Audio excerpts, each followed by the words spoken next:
السلام علیکم ورحمۃ اللہ وبرکاتہ۔ سوال کیا گیا ہے، حضرت یہ بتائیے کبھی کبھی ایسا ہوتا ہے ہمارے ساتھ میں کہ ہم اپنی بیوی سے، شریک حیات سے فون پر بات کرتے ہیں تو کبھی کبھی سفید پانی نکل جاتا ہے، تو کیا اس سے وضو ٹوٹ جاتا ہے یا نہیں؟ غسل ٹوٹ جاتا ہے یا نہیں؟ کپڑا ناپاک ہو جاتا ہے یا نہیں؟ اس کے حوالے سے بتائیے۔ تو اس کے حوالے سے سمجھ لیجئے کہ ایک تو ہوتی ہے مزی، ایک ہوتی ہے منی، ایک ہوتی ہے بدی۔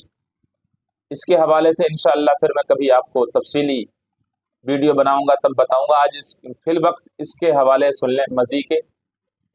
عام طور سے انسان جب اپنی شریک حیات سے، بیوی سے بات کرتا ہے، جو سفید پانی نکل جاتا ہے، یا غلط سوچ سے یا گندی چیزوں پر نظر ڈالنے سے یا کچھ سوچنے سے، بات کرنے سے جو سفید پانی نکل جاتا ہے، اس کے نکلنے سے وضو ٹوٹ جاتا ہے، البتہ غسل نہیں ٹوٹتا۔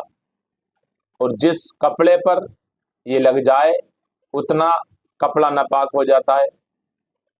جس کپڑے پر یہ مزی لگ جائے، سفید پانی لگ جائے، تو وہ کپڑا اتنا جتنے پر لگا ہے اتنا ناپاک ہو جاتا ہے، اور اس سے غسل نہیں ٹوٹتا ہے، البتہ وضو ہے اس کا، انسان کا تو وضو ٹوٹ جاتا ہے۔ اب ایک بات اور سمجھ لیں، یہ جو مزی ہے، سفید پانی جو یہ نکلتا ہے مزی، اس کا حکم کیا ہے؟ شریعت میں اس کا حکم یہ ہے، جو نکلتی ہے یہ نجاست غلیظہ ہے، اور نجاست غلیظہ کا حکم یہ ہے کہ اگر 1 درہم کے برابر لگی ہے کپڑے پر تو اس کا پاک کرنا ہمارے اوپر واجب ہے۔ اگر کسی نے بنا پاک کیے نماز پڑھ لی تو اس نماز کا دوبارہ پڑھنا اس پر واجب ہے۔ اگر 1 درہم سے زیادہ لگی ہے تو اس کپڑے کا پاک کرنا فرض ہے۔ بنا پاک کیے نماز پڑھ لی تو نماز ہوئی نہیں۔ اور اگر 1 درہم سے کم لگی ہے یہ نجاست تو اس کا پاک کرنا سنت ہے۔ اگر کسی نے بنا پاک کیے نماز پڑھ لی تو نماز تو ہو جائے گی لیکن پاک کرنا سنت ہے۔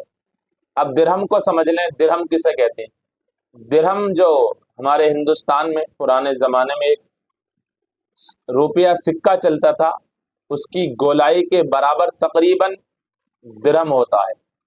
اس کی برابر یعنی اس کی مقدار میں اس روپے کے برابر وہ نجاست غلیظہ کپڑے پر لگ جائے تو وہ کپڑا اس کا پاک کرنا واجب ہوتا ہے۔ اگر زیادہ لگی ہے تو فرض ہے، اگر کم ہے درہم سے تو اس کا پاک کرنا سنت ہوتا ہے۔ ایک بات یہاں اور سمجھ لیں کہ اگر درہم کے برابر نجاست غلیظہ کپڑے پر لگی ہے تو پاک کرنا آسان ہے، سمجھتا ہے انسان اتنے کو دھو دو یہ پاک ہو جائے گا۔ کبھی کبھی ایسا ہوتا ہے 1 بوند ادھر ہے 1 بوند ادھر ہے، 8-10 بوندیں ہیں، کوئی ادھر ہے کوئی ادھر ہے۔ اب اس کا اندازہ کیسے لگائیں کہ ہمارا کپڑا کتنا پاک ہے کتنا ناپاک ہے؟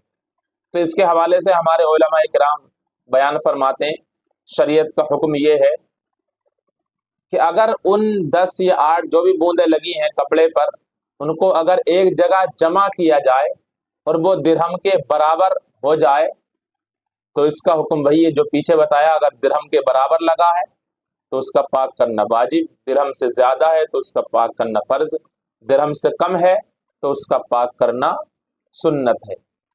لہٰذا اس سے غسل نہیں ٹوٹتا ہے، سارے کا سارا انسان ناپاک نہیں ہوتا ہے، اس کا وضو ٹوٹ جاتا ہے۔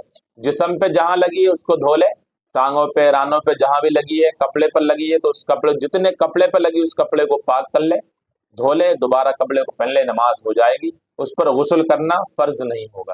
لہٰذا گزارش ہے ویڈیو اچھی لگے تو اپنے بھائیوں تک ضرور شیئر کریں تاکہ انہیں بھی اس مسئلے کا پتہ چل جائے۔ السلام علیکم ورحمۃ اللہ۔